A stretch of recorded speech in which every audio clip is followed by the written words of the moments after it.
NCP বা জাতীয় নাগরিক পার্টির রাজনৈতিক বিকল্প হওয়ার স্বপ্ন কতদূর? একের পর এক এনসিপির নেতাদের, সমন্বয়কদের বিরুদ্ধে যে দুর্নীতির অভিযোগগুলো বের হয়ে আসছে, তাতে করে যে আশা আকাঙ্ক্ষা নিয়ে বা নতুন রাজনৈতিক বন্দোবস্তের স্লোগান নিয়ে যে এনসিপির যাত্রা শুরু হয়েছে মাত্র কয়েকটি মাস আগে, 3 মাসও হয়নি বোধহয়, সেই এনসিপি এখন কতদূর মানুষের মনে আস্থা করে নিতে পেরেছে?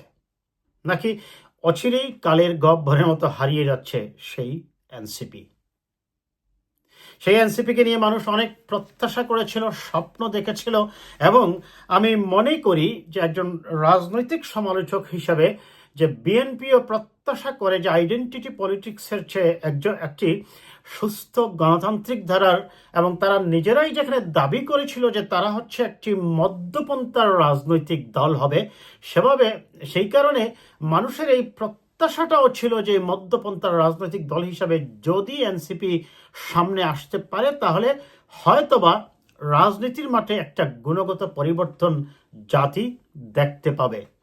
ইতিমধ্যেই সেই জাতীয় নাগরিক পার্টিকে ব্যঙ্গ করে, সমালোচনা করে অনেকেই অনেক কথা বলছেন।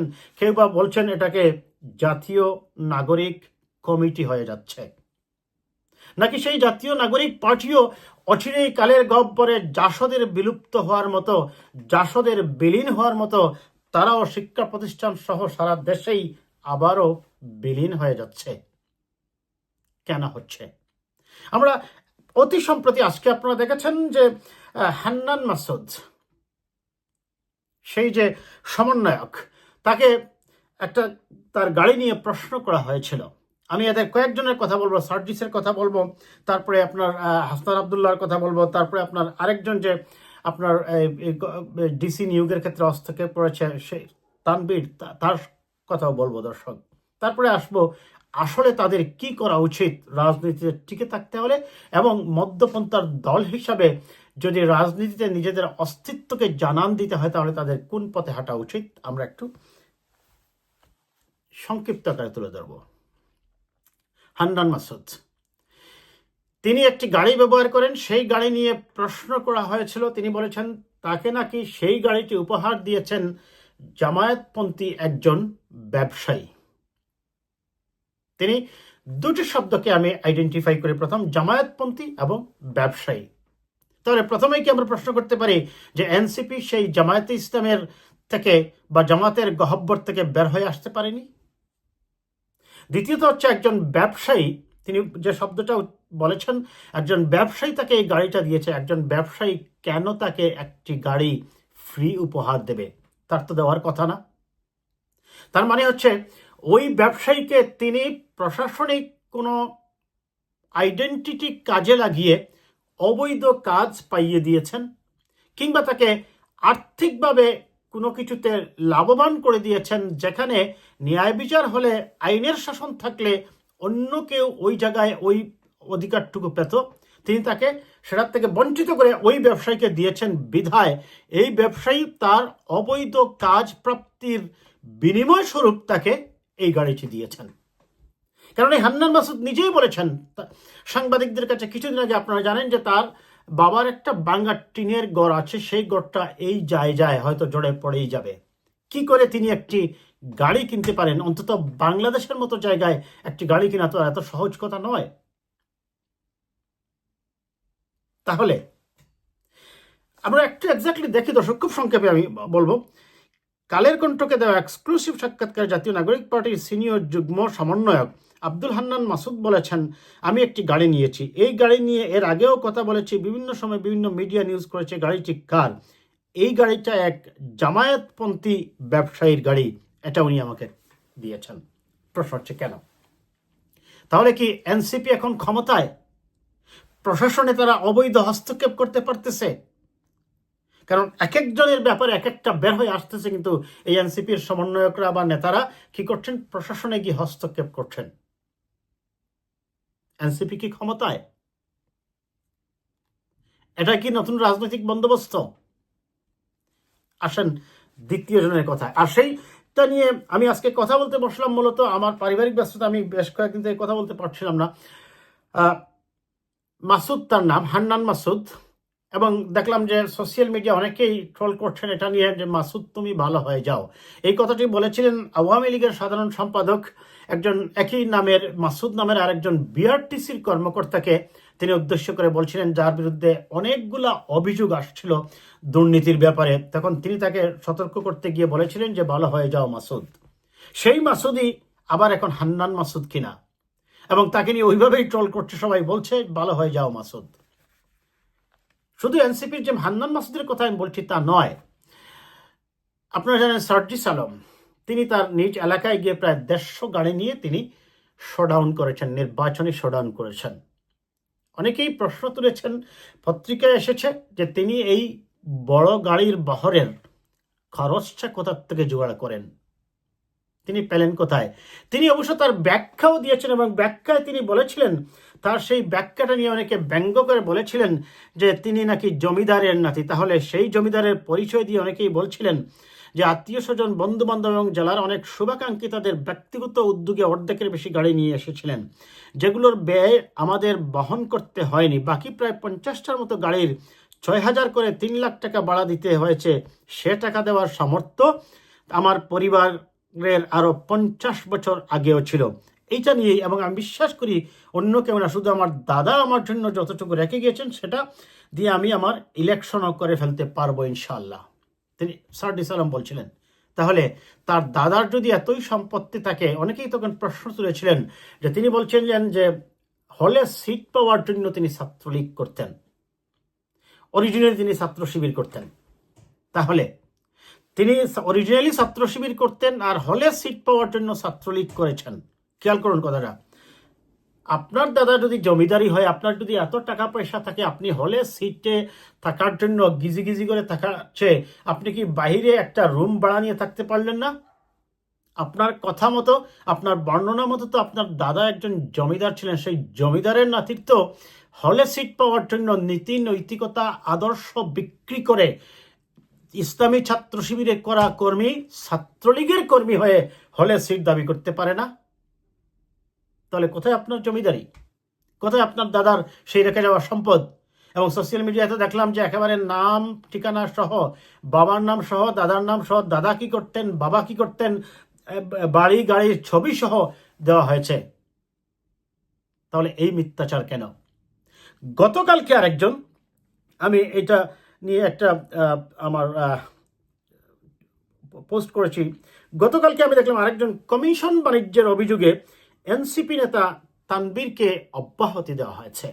তার বিরুদ্ধে অভিযোগ হচ্ছে জেলা প্রশাসক নিয়োগে হস্তক্ষেপ এবং পাঠ্যপুস্তক ছাপানোর কমিশন বাণিজ্যের অভিযোগে তাকে জাতীয় নাগরিক পার্টি থেকে অব্যাহতি দেওয়া হয়েছে, এবং তাকে কেন চিরস্থায়ীভাবে দল থেকে বহিষ্কার করা হবে না তার কারণ জানতে চাওয়া হয়েছে। প্রশ্ন হচ্ছে, প্রথমত হচ্ছে অপরাধের জন্য দল থেকে বহিষ্কারিত বড় কথা নয়। অনেকেই বলতে পারেন বিএনপিতে তো এগুলা করতেছে, অনেকে করতেছে। বিএনপি তার অত্যন্ত অত্যন্ত কঠোর অবস্থান নিয়েছে, যে অপরাধ করছে বের করে দিচ্ছে। স্বয়ং তারেক রহমান সাহেব বলেছেন, যে অপরাধ করবে গ্রেপ্তার করুন, আইন প্রয়োগকারী সংস্থার কাছে তুলে দিন। দল থেকে বহিষ্কার করা হচ্ছে, আজীবনের জন্য বহিষ্কার করা হচ্ছে, কমিটি বাতিল করে দেওয়া হচ্ছে। এমনকি ময়মনসিংহে একজন নেতা দিয়েছিলেন বন্যার্তদের জন্য 10 লক্ষ টাকা, সেই টাকাটাও ফেরত দেওয়া হয়েছে। তাহলে বিএনপি এই স্বচ্ছতা তো অনেক আগেই দেখিয়েছে। এটাই তো একটি রাজনৈতিক দলের কাজ। কারণটা হচ্ছে কি জানেন, যখন কেউ কোনো অপরাধ করবে, দল তাকে বহিষ্কার করবে এবং আইন প্রয়োগকারী সংস্থাকে অনুরোধ করবে যে তোমরা আইনগত ব্যবস্থা নেও। কারণ ফৌজদারি অপরাধের বিচার করার তো অধিকার কোনো রাজনৈতিক দলের নেই। এক্ষেত্রে এনসিপিরও যাদের বিরুদ্ধে অভিযোগ আছে তাদেরকে যে তারা বিচার করতে পারবে, no, they have no right to do that. What they can do, they will suspend him from the party and will request to the law enforcement agency, take him to the court and ensure for the punishment. এটা NCP করেছে। যাই হোক, NCP আমি বলবো যে অবশেষে তারা এই কাজটা করেছে, তারা তানবীরের ব্যাপারে তানবীরকে বহিষ্কার করেছে। তাহলে হান্নান মাসুদের কাছে ব্যাখ্যা চাওয়া হোক, সার্জিসের কাছে ব্যাখ্যা চাওয়া হোক। শুধু তাই নয়, তাদের বিরুদ্ধে আরও অভিযোগ আছে, তারা যে এত গোটা করে তাদের যে আত্মপ্রকাশ অনুষ্ঠান করেছিল সেখানকার টাকার উৎস নিয়ে অনেকেই প্রশ্ন করলে পার্টির সভাপতি নাহিদ ইসলাম বলেছিলেন, নিরাপত্তা নিরাপত্তার কারণে কারা টাকা দিয়েছে তিনি নাম বলতে পারবেন না। দ্যাট মিনস আপনি কি বলতে চাচ্ছেন জনাব নাহিদ আপনারা ক্ষমতার অপব্যবহার করে ওই সকল ব্যবসায়ীদেরকে আর্থিক সুবিধা দিয়েছেন এবং সেই সুবিধার বিনিময়ে তারা আপনাদেরকে উৎকোচ দিয়েছে, ঘুষ দিয়েছে, চাঁদা দিয়েছে? আপনারা কি সেটা বলতে চাচ্ছেন? এখন আমি শুরু করেছিলাম যে এনসিপিকে, জাতীয় নাগরিক পার্টিকে এখন অনেকেই বলছেন জাতীয় নাগরিক কমিটি হয়ে গেছে, এবং আমি শঙ্কা প্রকাশ করছি এবং তারা বোধহয় অনেকটা সেই পথেই চলে যাচ্ছে যে জাসদের মতোই তারা অচিরেই বিলীন হয়ে যাচ্ছে। তার প্রমাণ নববর্ষের দিনে আপনারা দেখেছেন জনাব নাহিদ ইসলাম বক্তব্য দিচ্ছেন, প্রায় 40-50 জনের মতো টিভি ক্যামেরাম্যান, আর সর্বসাকুল্যে হয়তো আরো 50 থেকে 100 জন মানুষ হবে।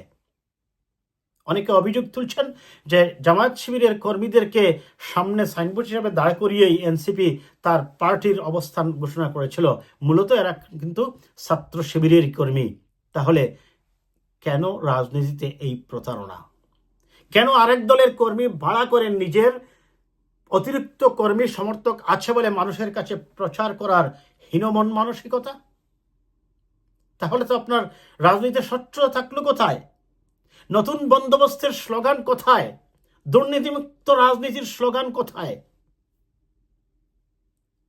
কাজেই এই সকল আমি যদি বলি এটাকে কি বলা যায়, থার্ড ক্লাস পলিটিক্যাল ট্রিকারি অথবা থার্ড ক্লাস পলিটিক্যাল মখারি দিয়ে রাজনীতিতে বেশি দূর যাওয়া যায় না। আপনাকে পরিচ্ছন্ন হতে হবে, স্পষ্ট হতে হবে। গতকালকে বিশেষ করে এনসিপির এই যে তানবীরকে অব্যাহতি দেওয়ার পরে আপনারা ফেসবুকের কমেন্টগুলো দেখবেন দর্শক, মানুষ অভিনন্দন জানিয়েছে যে তারা অবশেষে, আমি নিজেও একটা পোস্ট করেছি, আমাকে বললাম যে অ্যাটলিস্ট তারা অবশেষে একটা পদক্ষেপ নিয়েছে, কারণ তাদের মধ্যেও জামায়াতে ইসলামীর মতো বা ছাত্র শিবিরের মতো এক ধরনের অপরাধকে কাঁধে না নেওয়ার এক ধরনের প্রবণতা, অপরাধকে দূরে ঠেলে দেওয়া বা নিজে কোনো অপরাধী নয় বা নিজে কোনো অপরাধ করেনি, এই ধরনের একটা মন মানসিকতা বিল্ড আপ করার চেষ্টা আমরা দেখেছিলাম। অন্তত তানবীরকে বহিষ্কারের মধ্য দিয়ে তারা এটাতে কিছুটা বের হয়েছে। তারা এখন অ্যাকশন নিক হান্নান মাসুদের ব্যাপারে, অ্যাকশন নিক সার্জিস আলমের বিষয়ে, তাদের বিরুদ্ধে যে অভিযোগ তারা এই টাকাটা পেল কোথায়, তাদের কাছে ব্যাখ্যা চাক, ব্যাখ্যা সন্তুষ্টজনক না হলে বহিষ্কার করুক। যাই হোক, আমার ভিডিওটার মূল আলোচনাটা ছিল যে হান্নান মাসুদ সাহেব বলেছিলেন তিনি জামায়াতপন্থী এক নেতার কাছ থেকেই গাড়িটা পেয়েছেন। এটা তদন্ত করে দেখা হোক কিসের বিনিময়ে, কি লুভের, বাকি তারা মনে করছে এনসিপি ক্ষমতায় আছে নাকি এনসিপির সামনে ক্ষমতায় চলে যাবে, কোনটা ভেবে তিনি এই গাড়িটি উপহার দিয়েছেন।